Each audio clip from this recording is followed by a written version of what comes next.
spokesperson of the Atiku Okowa Presidential Campaign Council and a former senator representing Kogi West, Dino Melaye, has emerged as the governorship candidate of the People's Democratic Party for the November 11 governorship election in the state.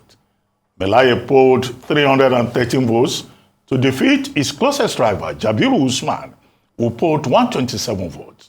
The chairman, PDP Primary Election Committee, Ahmed Makarfi, announced the results on Sunday at the end of the indirect primary held in Lokoja. Melaye will face candidates of other political parties. Ahmed Usman Ododo of the APC, Air Commodore Isaac Alpha of the Labour Party, and Jimo Brahimo of the Action Alliance, AA, in the November 11 governorship election. Meanwhile, Governor Wike of Rivers State has criticized Melaye's emergence as governorship candidate, saying Melaye does not have what it takes to vie for such a position. Joining us now on this show is Senator Dino Melaye, governorship candidate of the PDP in Kogi State. Good morning, Senator Dino Melaye, and thank you very much for joining us on the morning show. Good morning, Dr. Ruben. Good morning. Well, let's start with the controversies. Two major controversies. Former Deputy Governor Yomi Awoniyi, who also took part in the primaries, says that you manipulated your way to emerge as the governorship candidate of the party, and that your emergence as candidate is dangerous for the unity of the PDP in Kogi State. So, did you manipulate the process? Did you, as you have claimed, give people anointing oil, and that the anointing oil did the magic? The second controversy is from Port Harcourt, from Rivers State, where your good friend, Governor Wike, says, in fact, nobody should take you seriously because you are not good enough to be anybody's governorship candidate. Those two issues. Anyway, I want to start by saying to God be the glory forever and ever, amen. And to start by correcting you that the man who came second is not Kabiru. Kabiru came third with 121 votes. That Lona, actually Idoko, came second with 124 votes. Having said that, I want to say that the processes driving towards the primaries was not manipulated. I was not a member of the committee that came to conduct the three-man ad hoc delegate committee. I am not a member of the appeal committee. They came and conducted the Congress. And after conducting the Congress, there was agitation and complaint from some of the aspirants saying that 153 names were changed on the list. And the appeal in the wisdom of the committee did some considerations to the list and reduced the list to, according to the aspirants, they said yes, that it was only reduced from 153, the purported alleged insertions was reduced by the appeal committee to less than 60. Less than 60. But at the end of the day, all glory belongs to God. Even if it is 153 or it is 60, you can see the margin of win between myself and my brother Idoko, who came second. Because elections is what we had. The primary was the fairest and freest primary I've seen anywhere in the world, conducted by Governor Ahmed Makarfi. It was no rancor, no agitation, no complaint, and nobody has complained about, even the aspirants have complained about the conduct of the primary election. Very, very transparent. And what actually, I scored 313 votes. The person who came second scored 124 votes. So even if you say They are complaining that less than 60 names were changed. Remove 60 from my votes, I would have won overwhelmingly. Take 60 and add to the man who came second, I would have won overwhelmingly. Even if you go back to the initial complaint of 153 names they complained about, remove 153 from my votes, I will still have won the primary. So honestly speaking, it is time for myself and my brothers, my co-aspirants, to come together and deliver Kogi State from what we are going through. And already we've started our reconciliatory moves. I've seen about 5 out of 8 aspirants, and we are having an understanding. I've gone around, I've seen the leadership of the party across the state. I've gone to Governor Ibrahim Idris. We had a very good, robust discussion, and he's supporting the party and the party candidate. I've seen Governor Wada, and he's 100% supporting the candidate of the party. I've seen Prince Olushola Akomode.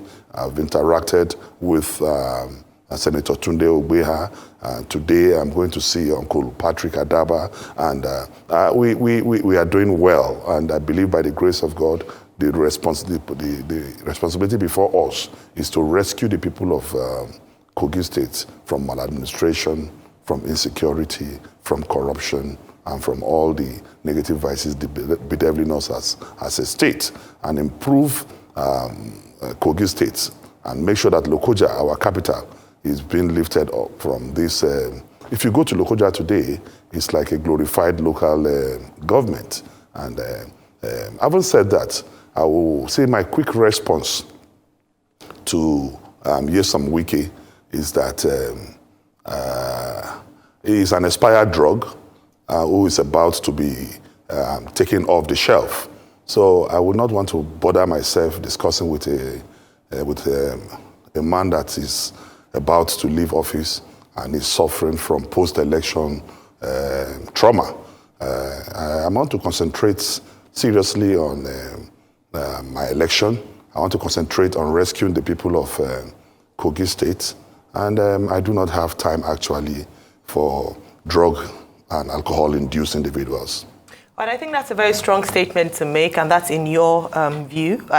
Except you're able to prove that by fact, you cannot make statements about a sitting governor in that manner. But before you respond, Senator Melaye, before you respond, let me just ask my question. I wanted to just make that clarification. But you're saying, or you're using certain terms to describe the governor of Rivers State, Governor Nyesom Wike. However, you yourself said in a recent interview that you were both friends. In fact, he bankrolled in terms of gave you significant amount of money for your 2019 bid, as you know, towards the governorship elections of Kogi State. So in the same way you're accusing him of being, having faith enough in you to support you financially and even giving you his private jet for use on the day of election, what has happened? Why are you now referring to him as, in a very negative way? Has the relationship broken down? Do you not have faith in him? Why would you collect money from someone of that kind of character as you have described? Anyway, I want to say that we work with time and season. Governor Wike himself, on national TV, have told Nigerians on a Monday morning that he was taking 40-years-old Glenfiddich whiskey on a Monday morning. So I'm not the one calling him, he's the one, he advertised himself as such to Nigerians. But having said that, I want to tell you that you supported me does not mean that you will ask for my liver and kidney. I will not give it. And let me say that Wike himself have always been supported, and he owes PDP a lot. And anything he's doing for any individual in PDP is like giving back from what PDP has done for him. Governor Odili made him chairman of his local government. So he has been helped by somebody. After Governor Odili helped him, Governor Amechi made him chief of staff. Governor Amechi helped him. Governor Amechi nominated him to be Minister of the Federal Republic of Nigeria. Governor Amechi helped him. Mrs. Goodluck Jonathan spent our money, our connections, and everything to make him the governor of Rivers State. So everyone gets helped by one person or the other. But you don't help people with the intention to enslave them. You don't help people with the intention to control them. You don't help people with the intention to run their lives and run their decisions.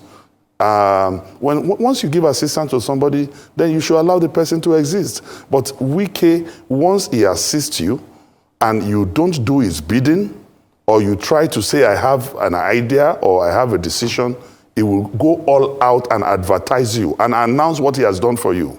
For example, he gave 50 million naira to the family of a late respected traditional ruler in Port Harcourt. He came on a national TV to announce that he gave 50 million to the family of that respected Nigerian, a former minister of the Federal Republic and a respected traditional ruler.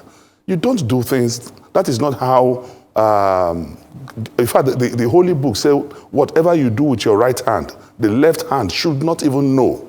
So the truth of the matter is that God can assist you through anybody. But because I refused to support his presidential ambition, when he was helping me, I was qualified. When it was helping me, he felt I had the qualities and credibility to be a governor. That's why he invested his money in me. And that is why he gave me his private jet. So what now happened? That the same person you saw quality in him, the same person you will not put your money where you have no faith. Nobody will do that. Only a madman will do that. So he invested because at that time, he saw quality in me. He saw me that I was qualified to be the governor of Kogi State. But because I refused to do his bidding, before I refused to support his presidential, failed presidential ambition, then you now want to take on me? Throughout the campaign, you will never find a place where I spoke derogatorily about Governor Wike, because I respect him as somebody who have assisted me in the past. There was no time I spoke in low terms or low tunes about him. And I please want to advise Dr. Ruben and the crew that this interview should not be about Wike, because that is what Wike is looking for. He is an attention seeker. He wants to be talked about. He wants to be in the news at all times. He has granted live coverages more than any other public officer in the world.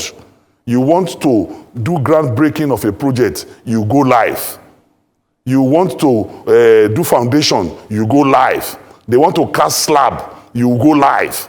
One single project, 5, 6 people will come and you create ceremonies and waste taxpayers' money of River State. So I want to advise that we should talk about Kogi State and how we are going to make life credible for the people, life of Kogites, understand, meaningful.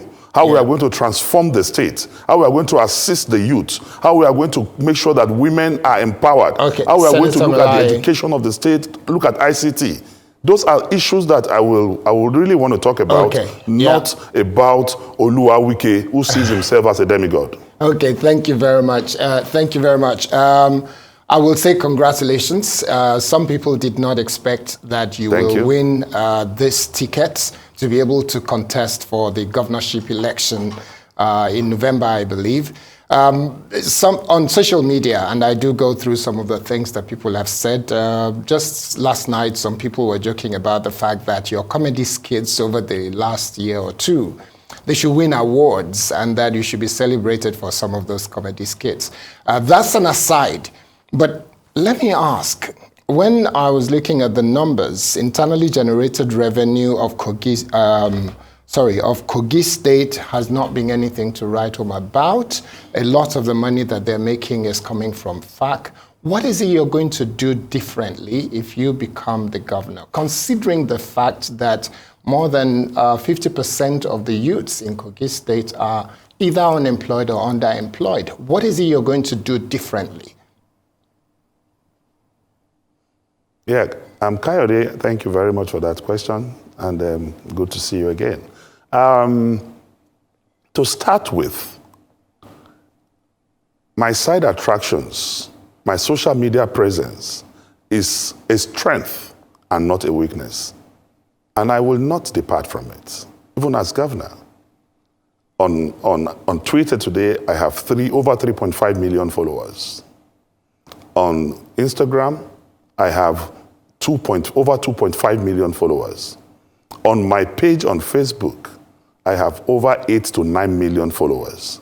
So I want to tell you that for me, it's a veritable tool for communication. And I am going to use that social media to become a platform for interaction with the youth and women of this country. People saying comedy, people saying that. The president of Ukraine is a comedian, but he's done what a field marshal and generals will not do. Nigerians should stop talking about side attractions because your side attractions have nothing to do with the magnitude or intensity of your productivity or your capacity or capabilities, as the case may be. So I want to tell you that by the special grace of God, if I become, or when I become, the governor of Kogi State, we are not only going to affect the internal revenue of the state, but we are not going to be dependent on the peanuts that is coming from the federal allocation in Abuja. Because I am not going to be an Abuja-based governor like the present governor. I am going to live in Kogi State. I am going to have town hall meetings monthly across every local government of the state. With due respect, as I speak to you, the present governor have not, in 7.5 years, have not gone to over half of the local governments in Kogi State. Call him and ask him, has he ever been to Omala local government since he became the governor of Kogi State? He has not. I'm saying over half of the local government he has not visited. But I am going to be a people's governor. I am going to be a governor that will run governance dependent on the needs, the yearnings, the aspirations, and the drive of the people. The people will determine our policy direction. The people will determine our policy implementation. We are all going to sit down together to decide, understand, things that we are going to prioritize as a people, as a government. For example, I am thinking already that from recent research, that we are going to revolutionize the education sector in Kogi State.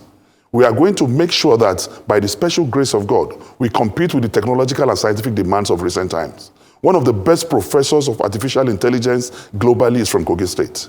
One of the best professors of robotic science across the globe is from Kogi State. Right. We are going to look for these people, interact with NUC, look at the possibility of creating Department of Robotic Science, Department of Aeronautic and Engineering, Department of Artificial Intelligence in Kogi State University.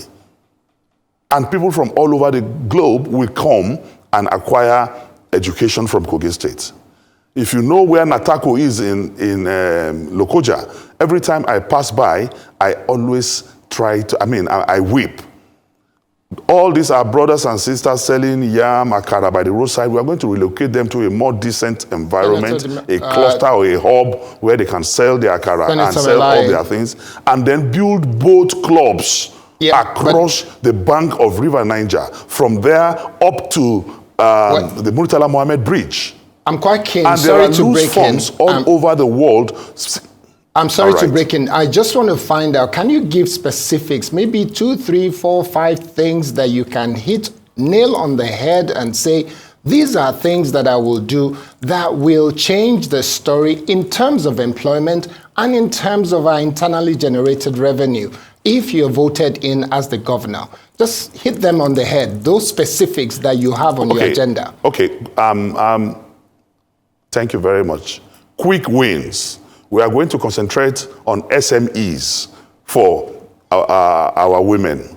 We are going to make sure that we get funds from donor agencies across the globe, from NGOs all over the world, to make sure that we partner with international donor agencies to make sure that we increase SMEs in Kogi State.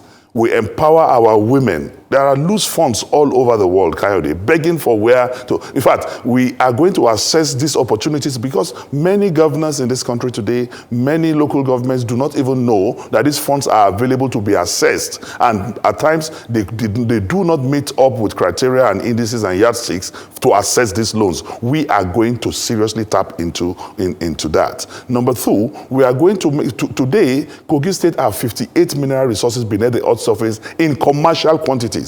Only one have been tapped, limestone. We have gypsum, we have gold, we have uranium. The market value for uranium annually across the globe is over $60 billion. And we have it in excess in Kogi State and we are not tapping into it. If you go to every part of Igala land, without even planting in the backyard of houses, you see sesame seed growing. Go and see the international annual market value for sesame seed. If properly coordinated, go into plantations and process and export. These are issues that we'll take seriously. Agriculture is going to be one thing that, because we are blessed in Kogi State, we are going to make sure we do that. We are also going to make sure that we're also going to make sure that apart from I've talked about the education sector, we are going to change the curriculum of all the schools in Kogi State. We are going to start teaching ICT from nursery schools. I told someone yesterday that once I become the governor of Kogi State, we are going to build 3 nursery schools in each local government as a pilot project. Because the foundation of education in our country is faulty, our curriculum is faulty, nobody teaches you about moral philosophy, nobody teaches you about civic education, nobody teaches you about nationalism. The social study they are teaching you will tell you about Jaja of Okpobo, will tell you about Awolowo of Western Nigeria, Azikiwe of Eastern Nigeria, and Sadona of Nigeria. Even as a kindergarten, already you are indoctrinated and imbibed with ethnic rudiments. You are already being ethnic conscious as a child. Senator Melaye. What we are saying is that by the time, yes. Well, I'm sure there will be more than enough time to go through your manifesto. There are 2 things. You know, some of your fans, they've been saying, this looks like a different kind of Dino Melaye. You are already sounding gubernatorial, unlike during the campaign trail when you were very combative. So they say it's like you're already preparing. Is this the new Dino that we'll be seeing consistently? And then secondly, I just want you to comment briefly on the politics of zoning. This is the new improved Dino. And you can see my attire is looking gubernatorial already. Apart from talking about the new Dino. That does not mean my interactions with the youth, with people will change. No. I'll still be myself because for me, that's the advantage. Okay, but I wanted you to comment on the politics of zoning. We had Smart Adeyemi on this program from the APC side. And his main point was that, look, Kogi Central cannot keep producing, the governor of the state, and that, Kogi West, and other parts of the state should also be entitled. And you also have agitations from Okunland. I know you are from Ijumo, also from Kogi West. Just to comment on the politics of zoning and how that is likely to play out to your advantage or disadvantage. Yeah, I will start by saying that what is fair is just. We have 3 senatorial districts in Kogi State. We have the Kogi East, we have the Kogi West, and we have the Kogi Central. And Kogi East, they've been governor for 16 years in Kogi State. And the Central, at the expiration of this unproductive government, Yaya Bello from the Central would have served for 8 years, while the Kogi West have never been governor in Kogi State. So naturally speaking, I haven't spent 16 years in power in Kogi in the East, I haven't spent 8 years in the Central. It is only just and proper that this thing be naturally rotated or zoned to Kogi West. And I have tremendous respect for the PDP in the Central. In these primaries that we just concluded, the Central, no single person from the Central picked governorship form to run for governorship of Kogi State. We have a lot of people who can be governor of Kogi State in the PDP. In the Central, but not one person picked the form because they naturally believe that the thing should go to the west part of the state. And that's why I ran in the first place. So I think that Kogites should just naturally zone this thing to the West and support the West to produce the governor of Kogi State for peace, for harmony, for inclusivity, for equity. That should be the case. And if you are talking about even the Central, as I speak to you, Central, I would say they've been governor for 12 years and not 8 years, because the Central and the West, we all came from Kwara, the old Kwara State. And in Kwara State, Adamu Atta from the Central have been governor for 4 years. So if you plus that 4 plus 8, that means they've been governor for 12 years. And the other side have been governor for 16 years. It is only fair and proper for us in the West to produce the next governor of Kogi State. And I believe by the special grace of God that God have a purpose for giving the ticket to the West, but it is not going to be a West agenda. Dino is not going to be an Igala man. Dino is not going to be an Ibira man. Dino is not going to be an Oku man. Dino will only be a Kogi man. And we are going to make sure that by the special grace of God, we are going to have a new Kogi State where equity and egalitarianism, justice become the order of the day. We are going to run an open, inclusive government.